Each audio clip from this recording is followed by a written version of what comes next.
दिल्ली में बुजुर्गों के प्रति बढ़ते अपराधों की घटनाएं आप अक्सर सुनते हैं, चाहे खबरों में या आस पड़ोस से। लेकिन अक्सर ये अपराध, ये गुनाह होते हैं गिरोहों के जरिए। बदमाश, चोर, डकैत जो ये लूटपाट की घटनाओं को, मर्डर की घटनाओं को अंजाम देते हैं। लेकिन क्या कहेंगे आप जब इंसानी रिश्तों पर सवाल उठता है, जब अपने ही बुजुर्गों पर हमला करते हैं।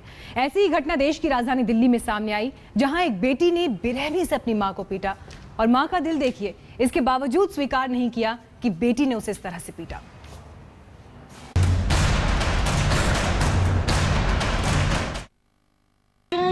बूढ़ी औरत है, शर्म कर लो, थोड़ी शर्म कर लो। क्यों मार रहे हो? बुढ़ी औरत को मारे आ रही हो? ये थप्पड़ एक बेटी ने अपनी मां को मारा है। थोड़ी शर्म कर लो। क्यों मार रहे हो? जी हाँ, यकीन करिए, जिस मां ने बेटी को पाला पोसा, बड़ा किया, पढ़ाया लिखाया, जिस हाथ को पकड़कर वो चलना सीखी, उन्हीं को पकड़कर वो आज अपनी मां को घसीट रही है, सरेआम थप्पड़ मार रही है। बुढ़ी औरत को मारे आ रही हो? शर्म नहीं आ रही? ये बूढ़ी मां जो ठीक से खड़ी भी नहीं हो सकती, जो ठीक से अपनी बात अब समझा भी नहीं सकती, उस मां पर उसकी बेटी अत्याचार कर रही है, वो भी सरेआम।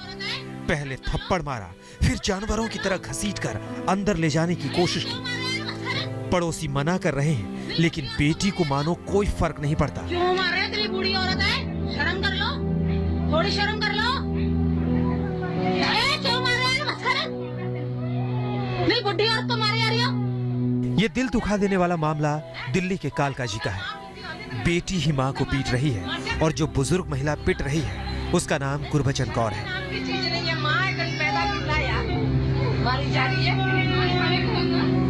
ये दिल्ली के कालकाजी में रहती है। गुरबचन कौर 4 बेटियों और 2 बेटे की मां है। एक बेटा लंदन में रहता है और दूसरे की मौत हो चुकी है। बूढ़ी गुरबचन अकेले यहाँ रहती है। चाय तो खुद बना लेती है, लेकिन खाना इनके किराएदार दे देते हैं। ये पूरा 2 मंजिला मकान इनका अपना है, जिसमें किराएदार रहते हैं। गुरबचन कौर का कहना है कि इनकी बेटी जो पास में ही रहती है, वो शनिवार की शाम को यहाँ पर आती थी। उसने कमरे में जाकर देखा कि दूध गर्मी की वजह से फट गया और आटा जो गुथा हुआ था वो भी खराब हो गया था। बस इसी बात पर वो नाराज हो गई।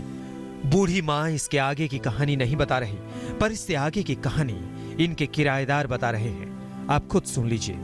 आके हम लोग को बताते थे, देखो कहाँ मारा है, काले पड़ गए, छाले उठ गए, काट गए। हम लोग के पास दवाई ले जाते थे, दवाई लगाते थे, तो हम समझाते थे आप चुप रहा करो, बोला मत करा करो।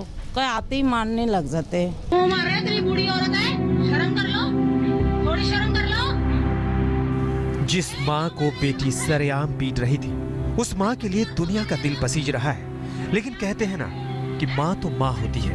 अपनी औलाद से पिटने के बाद भी जब इस माँ से पूछा गया कि क्या हुआ, तो उसकी ममता उसके आड़े आ गई और उसने कहा कि उसके बच्चे बहुत अच्छे हैं, मारपीट नहीं करते। लेकिन तस्वीरें झूठ नहीं बोलती। किसने मारा नहीं है, हमने देखा है वीडियो वो में। तो मैं इधर ऐसे हो गई थी, ये देखो हाथ ऐसे खींच के चाटा मारते हुए वीडियो देखा। नहीं कोई नहीं, किसी ने मारा नहीं है। आप दादी, आप क्या मतलब इतना मेरे बच्चे इतने खुले नहीं है कि जो मेरे को मारेंगे। जी, पढ़े लिखे बच्चे हैं, सुनास वाले हैं। शायद माँ को यह डर था कि कहीं उसकी बेटी किसी मुसीबत में ना पड़ जाए। लेकिन पड़ोसी बेटी को सबक सिखाना चाहते थे। पुलिस में शिकायत की है।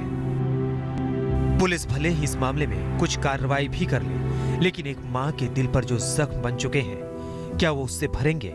क्या इंसानी रिश्तों की शर्मनाक तस्वीर हमारे समाज पर एक तमाचा नहीं है? हिमांशु मिश्रा, दिल्ली आज तक।